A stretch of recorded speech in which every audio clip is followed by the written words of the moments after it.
So how do we learn? And why do some of us learn things more easily than others? So as I was mentioned, I'm Dr. Lara Boyd. I'm a brain researcher here at the University of British Columbia, and these are the questions that fascinate me.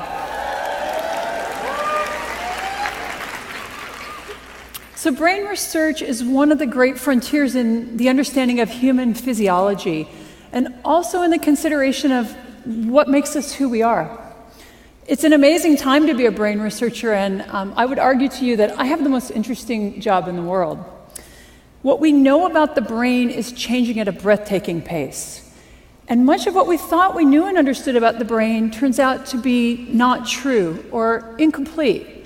Now, some of these misconceptions are more obvious than others. For example, we used to think that after childhood, the brain could not change. And it turns out that nothing could be farther from the truth. Another misconception about the brain is that you only use parts of it at any given time, and it's silent when you do nothing. Well, this is also untrue. It turns out that even when you're at rest and thinking of nothing, your brain is highly active. So it's been advances in technology, such as MRI, that's allowed us to make these and many other important discoveries. And perhaps the most exciting, the most interesting and transformative of these discoveries is that every time you learn a new fact or skill, you change your brain. It's something we call neuroplasticity. So as little as 25 years ago, we thought that after about puberty, the only changes that took place in the brain were negative. The loss of brain cells with aging, the result of damage, like a stroke. And then studies began to show remarkable amounts of reorganization in the adult brain. And the ensuing research has shown us that all of our behaviors change our brain, that these changes are not limited by age. It's good news, right? And in fact, they're taking place all the time. And very importantly, brain reorganization helps to support recovery after you damage your brain. The key to each of these changes is neuroplasticity. So what does it look like? So your brain can change in three very basic ways to support learning. And the first is chemical. So your brain actually functions by transferring chemical signals between brain cells, what we call neurons, and these trigger a series of actions and reactions. So to support learning, your brain can increase the amount or the concentrations of these chemical signaling that's taking place between neurons. Now, because this kind of change can happen very rapidly, this supports short-term memory or the short-term improvement in the performance of a motor skill. The second way that the brain can change to support learning is by altering its structure. So during learning, the brain can change the connections between neurons. Now here, the physical structure of the brain is actually changing, so this takes a bit more time. These types of changes are related to long-term memory, the long-term improvement in a motor skill. Now, these processes, they interact, and let me give you an example of how. So we've all tried to learn a new motor skill, maybe playing the piano, maybe learning to juggle. And you've had the experience of getting better and better within a single session of practice and thinking, I've got it. And then maybe you've returned the next day and all those improvements from the day before, they're lost. What happened? Well, in the short term, your brain was able to increase the chemical signaling between your neurons. But for some reason, those changes did not induce the structural change that are necessary to support long-term memory. Remember that long-term memories take time, and what you see in the short term does not reflect learning. It's these physical changes that are now going to support long-term memories and chemical changes that support short-term memories. Structural changes also can lead to integrated networks of brain regions that function together to support learning. And they can also lead to certain brain regions that are important for very specific behaviors to change their structure or to enlarge. And so here's some examples of that. So people who read Braille, they have larger hand sensory areas in their brain than those of us who don't. Your dominant hand motor region, which is on the left side of your brain if you're right-handed, is larger than the other side. And research shows that London taxi cab drivers who actually have to memorize a map of London to get their taxi cab license, they have larger brain regions devoted to spatial or mapping memories. Now, the last way that your brain can change to support learning is by altering its function. As you use a brain region, it becomes more and more excitable and easy to use again. And as your brain has these areas that increase their excitability, the brain shifts how and when they're activated. With learning, we see that whole networks of brain activity are shifting and changing. So neuroplasticity is supported by chemical, by structural, and by functional changes. And these are happening across the whole brain. They can occur in isolation from one another, but most often they take place in concert. Together, they support learning, and they're taking place all the time. So I've just told you really how awesomely neuroplastic your brain is. So why can't you learn anything you choose to with ease? Why do our kids sometimes fail in school? Why, as we age, do we tend to forget things? And why don't people fully recover from brain damage? That is, what is it that limits and facilitates neuroplasticity?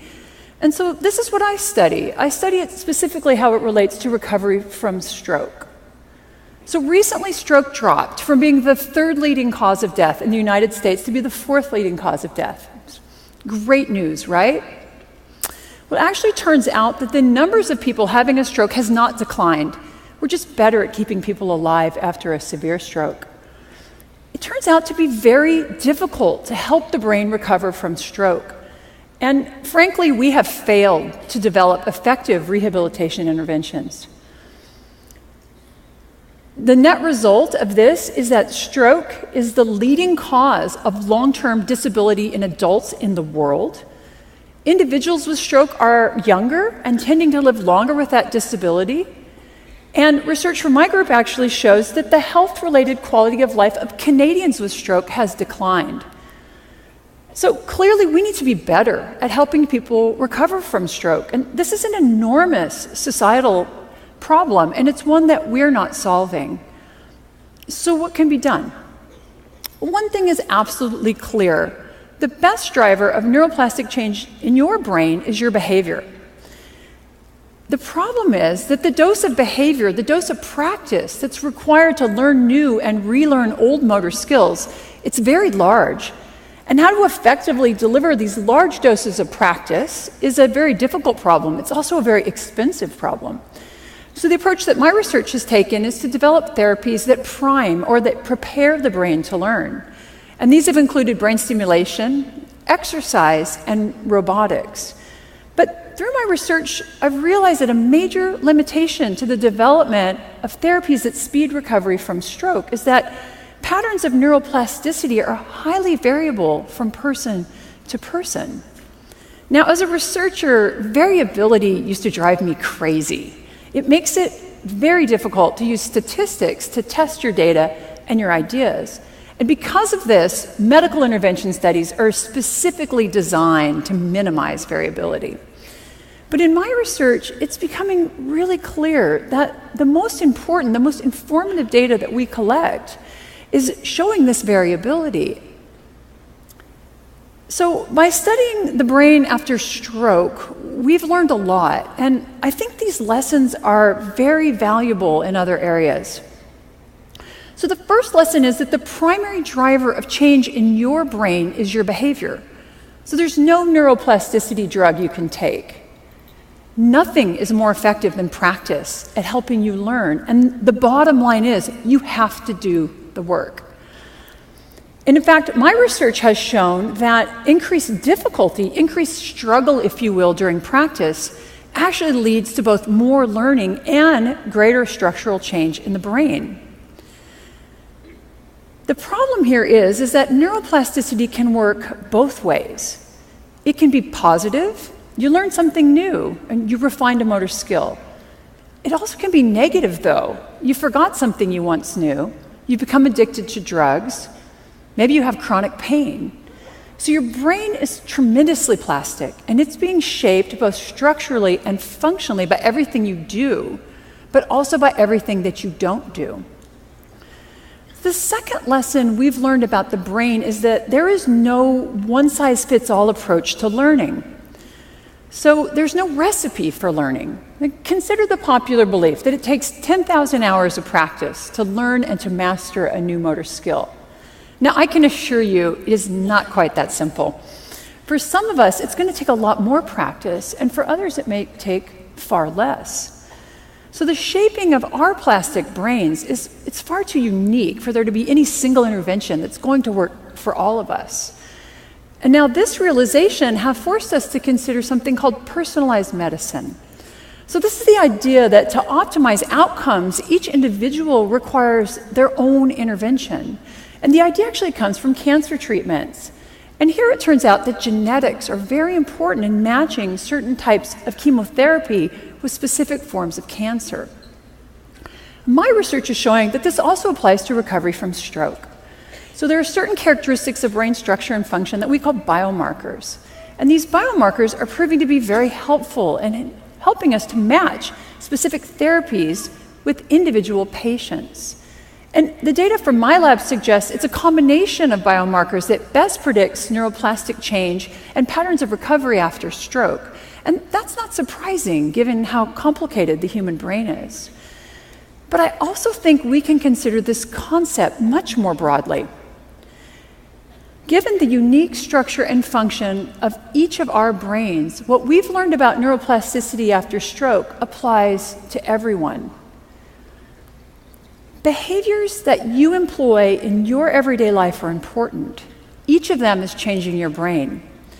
And I believe we have to consider not just personalized medicine, but personalized learning. The uniqueness of your brain will affect you, both as a learner and also as a teacher. And now this idea helps us to understand why some children can thrive in traditional education settings and others don't. Why some of us can learn languages easily, and yet others can pick up any sport and excel.